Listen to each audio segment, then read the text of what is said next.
Today's video is sponsored by Pouch.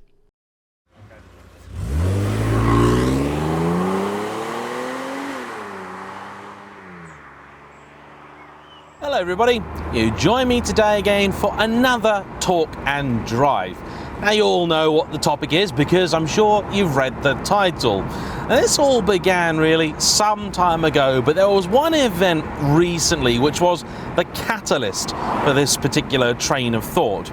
You see, I'd been loaned a brand spanking new Lamborghini Huracan Evo rear-wheel drive by Lamborghini UK very kindly, and I took the car all the way up to Scotland, drove it around and took it all the way home. I had, for the most part, a very good time and everybody seemed to love the Lamborghini. Everybody except me though, because, and this is largely my fault, there were quite a few things that the Lamborghini wasn't really very good at that I was asking it to do. And if I was being brutally honest with myself, I realised that actually the vast majority of the time the Lamborghini was not doing what it did best.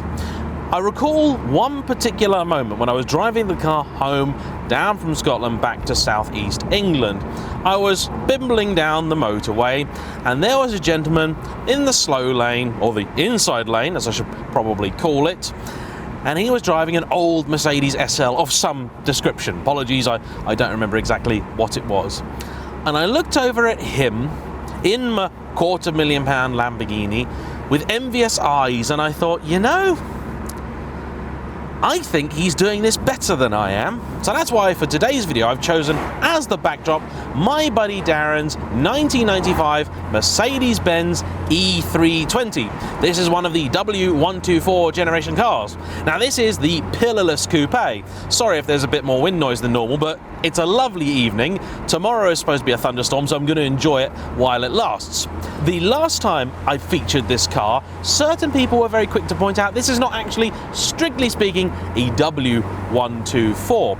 Because this is a coupe, it's a C124. And now, I've been to school with Darren and he's told me the W124 is the saloon, the C124 is the coupe, the A124 is the cabriolet, the S124 is the estate, and the V124 is the Pullman.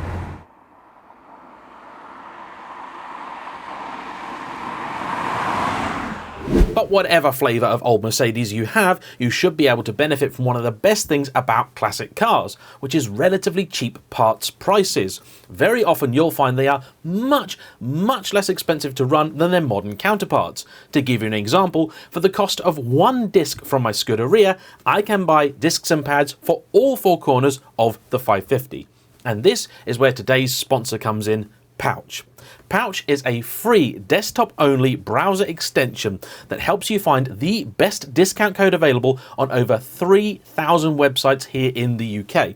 I was shopping for batteries at QuickFit yesterday, and at the checkout, Pouch automatically appeared, compared 5 different discount codes, entered the best one, and saved me 16 quid. Installation is super easy and quick, taking only a few clicks, and make sure you don't forget to pin Pouch into your desktop browser, and it'll always appear as and when it's needed. To install Pouch, follow the link in the description down below, get it onto your desktop and start saving straight away. When you've got a fleet of old cars like mine that seem to constantly need new things, it's an absolute lifesaver. And a big thank you to them for sponsoring today's video.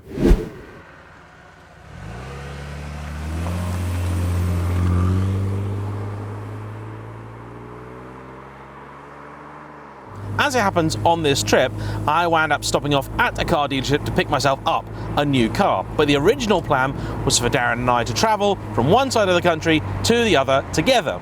Now we have a whole host of cars to choose from between us, but I said to him, you know what, Darren, do you mind if we bring the Merc? And he was absolutely delighted because, as it turned out, he was going to ask me the exact same thing. This old girl has been with him now for 16.25 years, but in the last 21 months, it's only covered just about 1,000 miles. So he was quite happy to try and get some more on it and just really enjoy all of its many charms. And this car does have a great many charms. You see, this represents in many ways what it is I've been looking for in a classic car, but in others it's completely wrong. After all, the slushy 4-speed automatic gearbox is not really very good. The 3.2 litre straight six produces only 220 horsepower, and it's okay for cruising, but when you're trying to enjoy it on a back road, it's not the most at home. It's not really set up for that kind of thing. No fault of the cars, really. That's just how it is. But I have been driving of late many classics, and I realised there's so much about them that I really do love, to the extent that I'm pretty certain the next car I buy, and this is going to be a little way off, has to be a classic. In truth, it actually feels like I've just bought another classic, because my Celica GT4, hopefully by the time you see this video, will actually be back on my driveway. That's a 1996 car, and I think that's sort of on the cusp of what many people call a classic. It used to be, certainly in taxation terms, that a classic was either 40 years old or 25, or there's various different metrics you can use. But I personally don't think a classic could really ever be anything newer than about the year 2000. They're just too modern. My Maserati Quattroporte actually has some of the things that I like about older cars. They sound more authentic, not louder, but better. It has a real nice, plush, luxurious interior. And in truth, although my Maserati is strictly a 2010, the model was introduced in 2003, so it feels more like a car from that era. And I've got a real fondness for cars from the sort of early to mid 2000s. They were devoid of some of the annoyances of modern machinery, but they've got just enough technology to make them something you can use and enjoy on a day-to-day basis.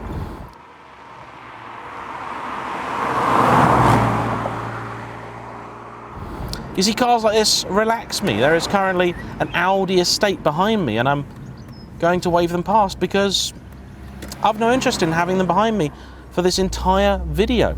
I'll be very bored by it. I'll be very annoyed by it. This car makes me calm.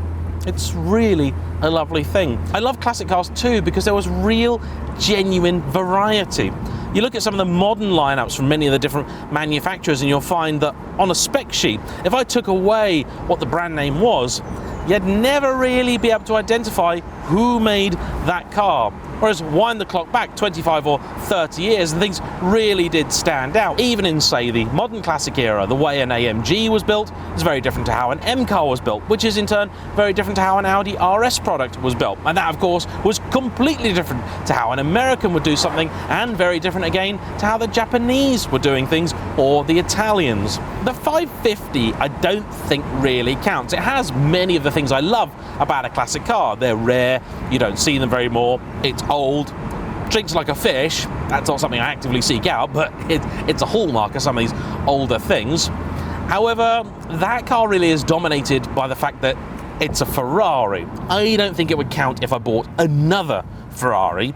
Firstly, it might feel like I was just starting to show off a bit if I had 3 of the bleeding things.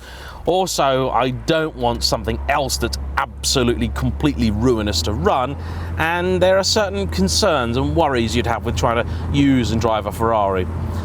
I think I need to work out very carefully what it is I actually want this car for, where I would use it, how I would be using it, and all that kind of jazz, because that's going to dictate the kind of car that I want.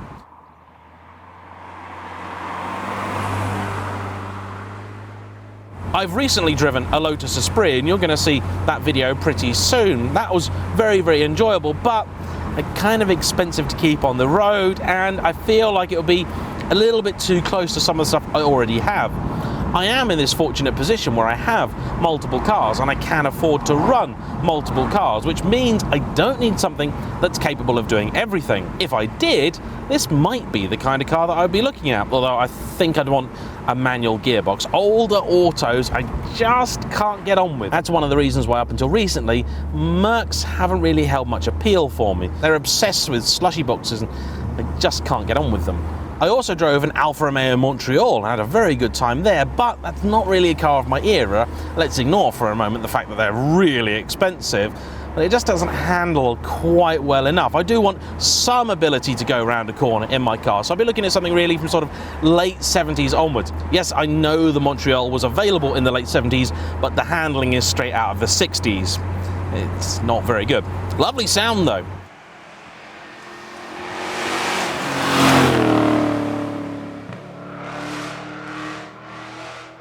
Funnily enough, I also drove a TVR Griffith, again a video you're going to be seeing soon, and that I really did enjoy. You see, a few years ago I would have absolutely had a Tuscan over a Griff. But now, I kind of find myself lusting more after the older cars. Having driven the Griffith now for the first time in about 7 years, I've realised it has a charm all of its own. I've no need to go around a corner as fast as I possibly can. And if I do want to go out and drive really quickly, I have cars to do that in. I do also, with every passing day, love even more the social side of cars. I've spent all of this week driving a whole bunch of different classics, and even today I was driving that most humble of things, a Peugeot 205 GTI. Gorgeous, beautiful little car, and it was absolutely amazing the reaction this thing was getting. Genuinely, hand on heart, people were as excited to see that car as they were the Ferrari. They really were. Unbelievable. People love older cars. You see, older cars have so many stories attached to them. They have so many feelings, so many emotions. There's another video I shot this week about a Lada Riva. And if this is the kind of topic that you're into, I'd really highly recommend watching it because it gave me some real serious food for thought. Power! Doesn't really have much. Just a bit of a big old barge and not especially powerful or torquey, but it's just creamy smooth, this thing. I love the way that it is, and older cars too, you feel just that little bit more connected to everything.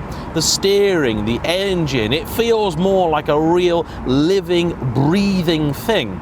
It doesn't feel so much like just this sort of digital, synthesized way of getting from A to B. You feel like you have to work with the car. They won't just do what you tell them to.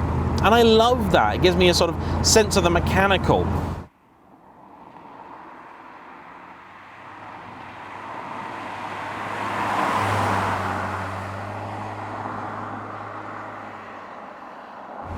A classic car to me also stands out as being very individual, and those who know my taste in shirts will know that I kind of do love to stand out. I am a card-carrying tart. Sorry, it's just how I am.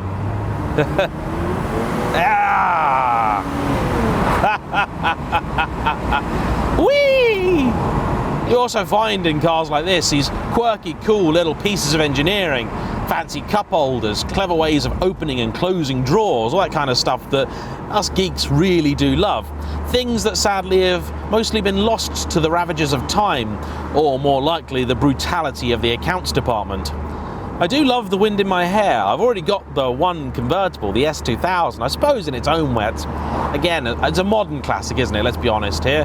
And people really love that. People do love Japanese stuff. I really love Japanese stuff. That's why I have that and the Celica. I've already got the two Italian cars, so I feel like if I do buy another classic, it has to come from somewhere different. You know, not from Italy, not from Japan, Britain perhaps. Probably not America, because most of those will be left-hand drive and not big on left-hand drive. And also, I do have fun in an American classic for a short period of time, but not that long. If I was going to own it, it has to be something I really, really lust after. I just don't for most American stuff. I think it's going to be the sort of thing where when I've paid off some other bits that I have to sort out, maybe I'll just sit there, set myself a budget and just look through the classifieds, look through Car and Classic and eBay one evening.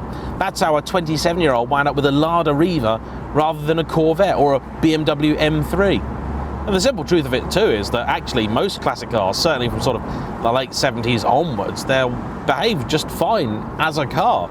They have really everything in them that I truly need. Okay, if I want to put a fancier stereo in or something a little bit modern to help me navigate and all that kind of jazz, I can do that. In fact, it's easier sometimes to do it in an old car than it is a new one. You try and get something from about 2010 or 2015, trying to wire a modern Android Auto thing into it can be a bit of a pain. Do it to a 1990 car, not so difficult.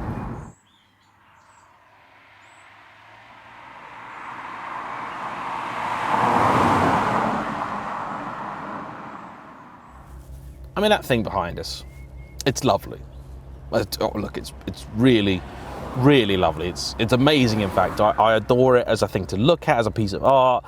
I love it as a piece of engineering, and to drive, it's absolutely stunning. I can find all of those things in a classic as well without having to spend anywhere near as much money. No, by the way, I'm not thinking of selling that. No way, that is staying around. But some days, it's a bit much, isn't it really?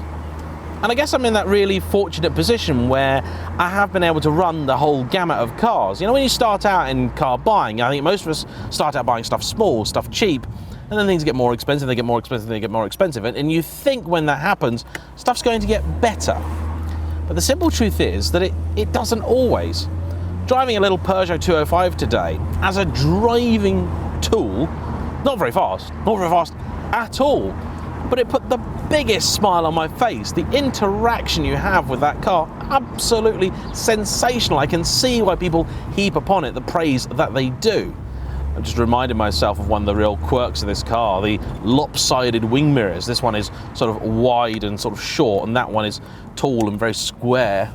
There are a million different reasons apparently as to why that was actually the case, but I can't really remember any of them. Doesn't matter though, does it? This is just a delightful car. I've driven into the middle of town. I'm still having a good time. It's comfy, it's lovely.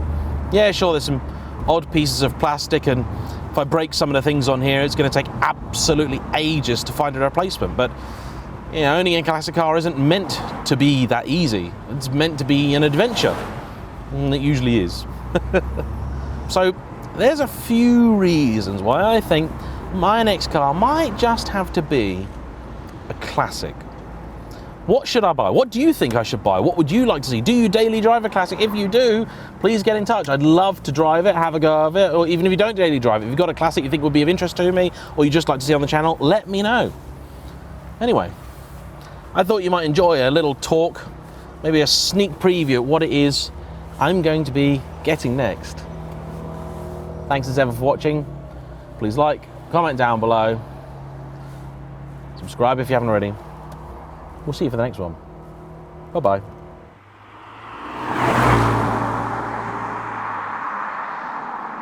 Thanks for watching today's video. Don't forget you can download and install Pouch for free by following my link in the description down below.